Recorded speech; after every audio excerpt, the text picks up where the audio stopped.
Hörmətli cənab prezident və Azərbaycanın nümayəndə heyəti, sizi Slovakiyada, Bratislavada qəbul etmək böyük şərəfdir. Slovakiyaya səfər etmək qərarınız bizi çox şərəfləndirdi. Bu, Slovakiya Respublikasının tarixində Azərbaycan prezidentinin ilk rəsmi səfəridir. Hətta 20 il öncə Slovakiyaya səfər etməyinizə baxmayaraq, o rəsmi səfər deyildi. Ola bilsin, o konferans və ya digər tədbir ilə bağlı idi. Mən çox minnətdaram ki, siz hökumət üzvlərindən ibarət bu cür geniş tərkibli nümayəndə heyəti ilə gəlmişsiniz. Çünki fikrimizcə bu səfər güclü siqnal verməlidir. Əlaqələrimiz sadəcə dostluq əlaqələri deyil. Onların hələ də böyük inkişaf potensialı var. Biz çox sahələri nəzərdən keçirəcəyik. Təkbətək görüşdə çox səmimi müzakirəyə görə həmçinin minnətdaram və həqiqətən yüksək dəyərləndirirəm. Ümid varam ki, iki tərəfli nahar və Bratislava qəsrində dövlət ziyafəti zamanı bizim gündəliyə baxmaq üçün xeyli imkanımız olacaq. Bir daha qeyd edim ki, siz dostlarınız yanına gəlmişsiniz. Biz sizi, ölkənizi özümüzə dost hesab edirik. Çünki sizinlə dəfələrlə görüşmək imkanımız olub. Çox məmnunam ki, baş nazir qismində səfərim zamanı sizinlə görüşdüyüm vaxtda biz münasibətlərimizi gücləndirmək qərarına gəldik. Belə fikrə gəldik ki, Bakıda səfirliyimizi açsaq əla olar. Hökumət olaraq biz həmin qərarı qəbul etdik. Siz də eyni qərar qəbul etdiniz. Çox şadam ki, hazırda masa arxasında səfirlər də əyləşib. Biri Bratislavadan, digəri Bakıdan. Düşünürəm ki, bu addım çox faydalı oldu. Biz həmçinin ölkələrimiz arasında komissiyanı yaratmaq qərarına gəldik. Sonuncu iclas 2024-cü ildə keçirilib. Növbəti iclas 2026-cı ildə nəzərdə tutulur. Bir sözlə, işlər gedir. Əlbəttə, mən hökumət üzvlərinin çox saylı səfərlərini də qeyd etməliyəm.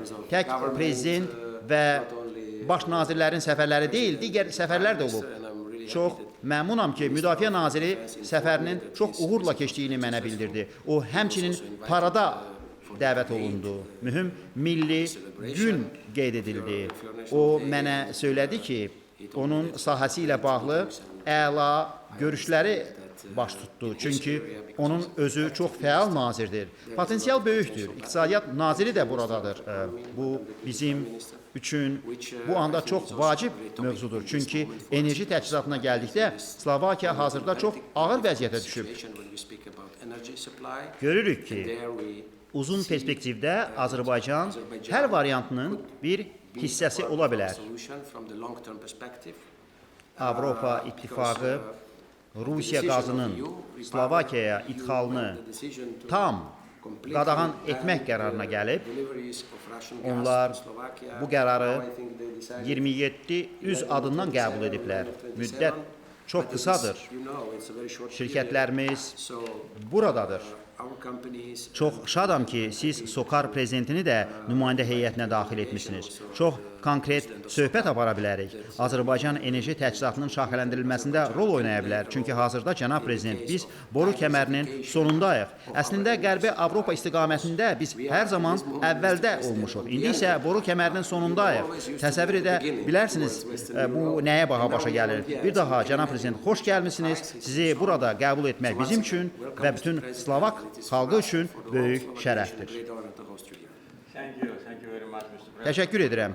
Xoş sözlərə görə çox sağ olun, cənab prezident. Dəvətə və qonaqpərvərliyə görə minnətdaram. Çox şadam ki, biz Bratislavada görüşürük. İl öncə Bakıdakı görüşümüz xatirimdədir. COP29 konferansında iştirak etdiyinizə görə sizə bir daha öz təşəkkürümü bildirirəm. Sizinlə xeyli söhbət etmək imkanımız oldu. Siz baş nazir kimi səfərinizi və səfirliyin açılmasını xatırlatdınız. Əslində, biz ikimiz Slovakiya ilə Azərbaycan arasında münasibətlərin aktiv fazasını başladıq. Əlaqələr bugün artıq strateji tərəfdaşlıq səviyyəsinə yüksəlib. Ötən il biz əlaqələrimizi ən yüksək səviyyəyə qaldırmış strateji tərəfdaşlıq haqqında bəyannaməni imzaladıq. Həmçinin biz baş nazirin müavini və müdafiə naziri cənab Kalinyakın ötən ay hərbi paradımızda iştirak etdiyinə görə çox minnətdarıq. Biz bunu aramızda güclü dostluq əlaməti hesab edirik. Son illər ərzində münasibətlərimiz yüksək dərəcədə inkişaf edib və bir çox sahələri əhatə edir. Siz energetikanı qeyd etdiniz. Ötən il biz Slovakiyaya qaz təchizatına başladıq. İstənilən lazımi vaxtda davam etdirməyə hazırıq. Müdafiə və müdafiə sənayesi sahəsində əməkdaşlığımızın gələcəkdə böyük potensialı var. Artıq görülmüş işlər vacibdir, amma daha çox işlər də görülməlidir. Qarabağın yenidən qurulmasında fəal iştirak edən Slovak şirkətlərinə dəstəyinə görə minnətdarıq.